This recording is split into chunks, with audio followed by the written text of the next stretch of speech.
Bonjour, je suis Thierry et on va parler aujourd'hui de la Madré et des conseils aux jeunes entrepreneurs.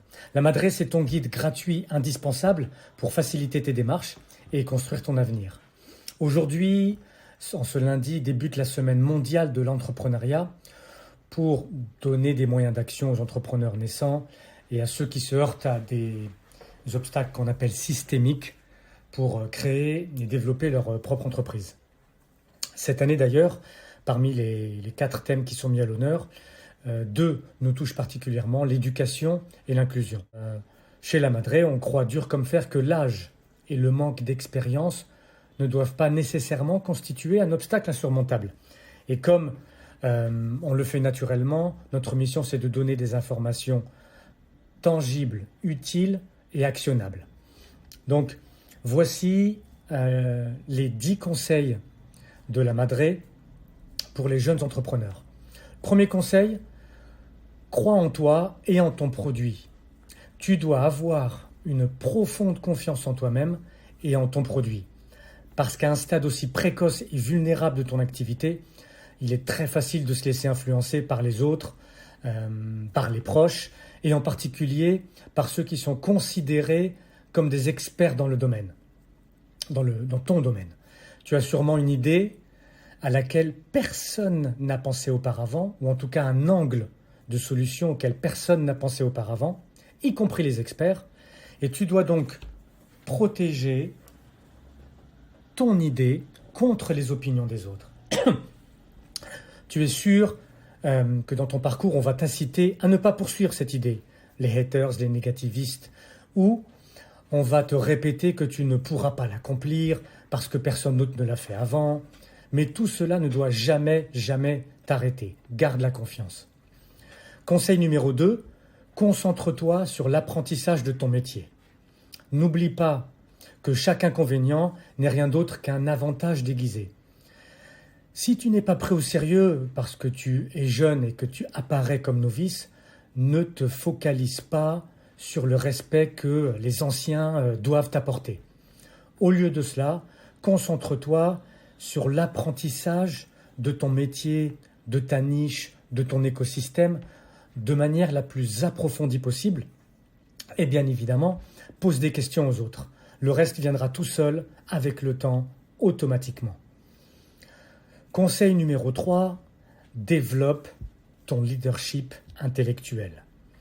Tu as une solution vraiment spécifique. Il faut que tu donnes une vision unique des choses et que tu fournisses des conseils concrets et applicables.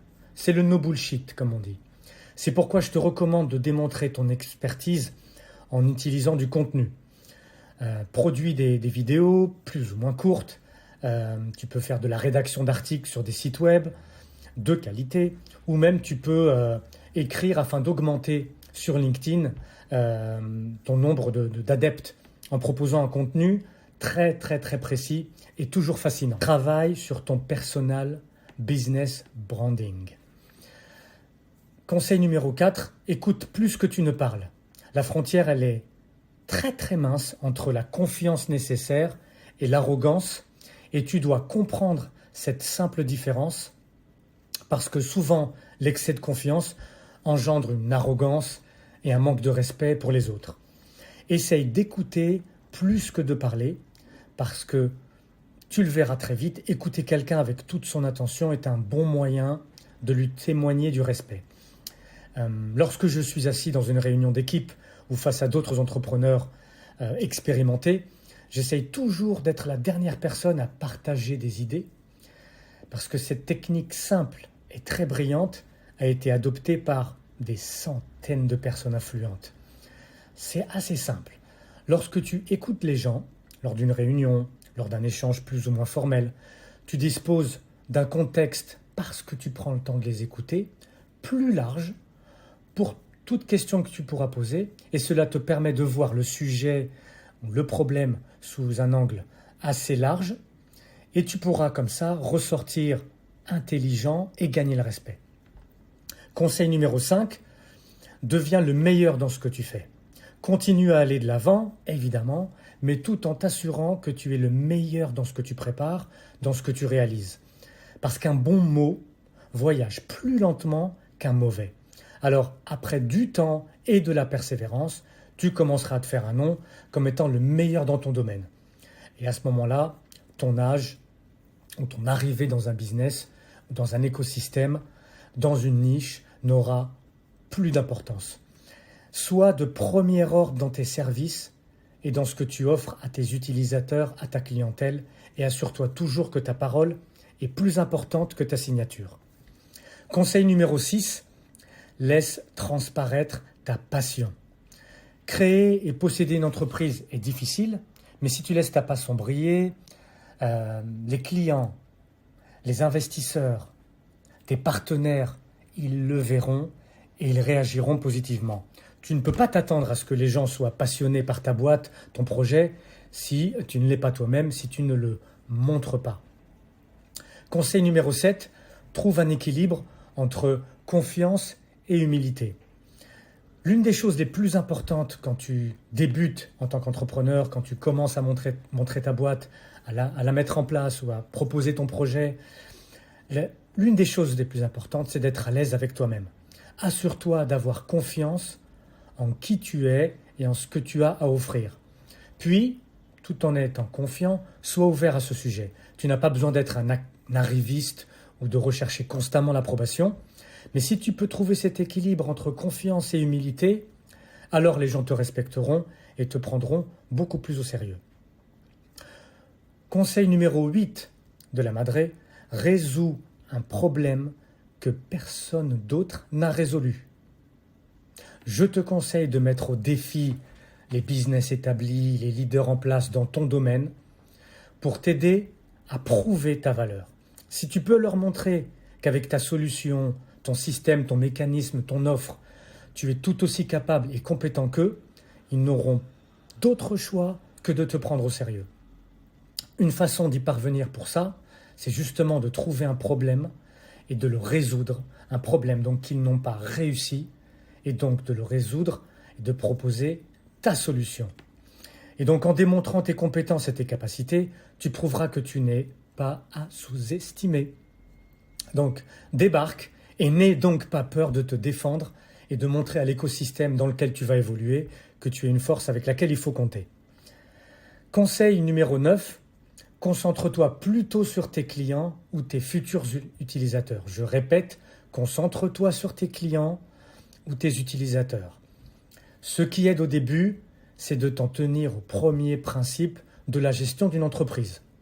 Connaître ses clients et les problèmes ils sont confrontés. On a parlé d'un problème à résoudre, mais il faut que tu connaisses tes clients. Le reste, c'est que de la distraction. Tu pourras scroller plus tard, focus client. Comprends profondément les besoins et les difficultés de tes clients, actuels ou futurs, et efforce-toi de trouver des solutions efficaces. Lorsque tes clients savent que tu les apprécies et que tu prends leurs problèmes au sérieux, ils te rendront l'appareil, quel que soit ton âge ou ton expérience. Enfin, conseil numéro 10. Trouve-toi un mentor pour te guider. Alors, pour la Madré, le meilleur conseil, évidemment, est probablement de ne pas abandonner, surtout sur la longueur. Mais le deuxième meilleur, à notre avis, c'est de trouver un mentor qui est déjà un entrepreneur bien établi pour t'aider à naviguer au début et à grandir. Je suis moi-même un mentor et j'en connais d'autres qui aiment aider les autres à s'établir et à réussir. Donc, sois courageux, regarde autour de toi qui pourrait être ce mentor, trouve-le, contacte-le et une fois que tu le connaîtras mieux, demande à ce mentor de te conseiller, mais surtout d'aller avec toi à certains événements. De cette façon, tu auras l'occasion de rencontrer de nouvelles personnes et lors de rencontres formelles ou informelles, le fait d'être présent à cet événement avec un entrepreneur bien établi t'aidera tout simplement à construire ta marque et à paraître réellement sérieux. Donc, en cette semaine mondiale de l'entrepreneuriat, les 10 conseils de la Madré. Et si tu as d'autres questions, si tu veux en savoir plus, obtenir des tips et des bons plans, n'hésite pas, va sur lamadré.fr, clique sur ce gros bouton vert que tu verras et pose ta question. Chez La Madré, c'est très simple. Pose ta question, La Madré te répond.